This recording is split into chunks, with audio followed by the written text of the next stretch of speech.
অর্থ পাচারকারী ও কর ফাঁকিবাজদের বিরুদ্ধে কড়া ব্যবস্থা নেওয়া হবে বলে জানিয়েছেন নতুন এনবিআর চেয়ারম্যান আব্দুর রহমান খান। দুর্নীতিবাজ কর্মকর্তাদেরও শক্ত হাতে দমন করার হুঁশিয়ারি দিয়েছেন তিনি। জাতীয় রাজস্ব বোর্ড এনবিআর-এ সংবাদ সম্মেলনে এসব প্রতিজ্ঞার কথা জানান এনবিআর চেয়ারম্যান। গরিব মানুষের কাছে পরোক্ষ কর আদায়ের কঠোর সমালোচনাও করেন তিনি।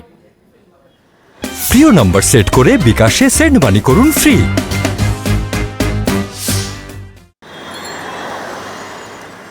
গত এক দশকের অপশাসনের সবচেয়ে ভঙ্গুর অবস্থায় আর্থিক খাত।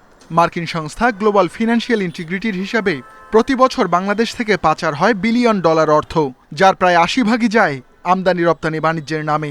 আবার নানা উপায়ে কর ফাঁকি দিয়ে ফুলে ফেঁপে উঠেছেন অনেকে। এসব ঠেকানো এনবিআর-এর অন্যতম দায়িত্ব, কিন্তু এ কাজে তেমন উদ্যম দেখায়নি সংস্থাটি। বিএফএও কাজ করতেছে, আমরাও কাজ করব। আমরা তো এই জায়গায় কোনো অবস্থাতে বসে থাকবো না। ডেফিনেটলি এটা তো আমরা খুবই স্ট্রংলি দেখব।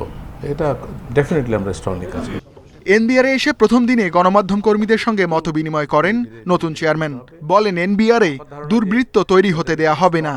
অন্যায় অবিচার অথবা যেগুলো দুর্নীতি যেগুলো ধরা পড়বে বা আমার কাছে ইঙ্গিতও আসবে, আপনারাই ডেফিনেটলি ইঙ্গিত দেবেন। আপনারা নিশ্চিত থাকেন প্রত্যেকটাই অত্যন্ত শক্ত হাতে এগুলো আমরা দেখব এবং খুবই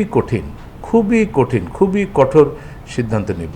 এর আগে কর্মকর্তাদের সঙ্গেও মত বিনিময় করেন এনবিআর চেয়ারম্যান। কর আইন আধুনিকায়ন করা, ব্যবসায়ীদের হয়রানি না করা ও তথ্যে গোজামিল দেয়া বন্ধের নির্দেশ দেন তিনি।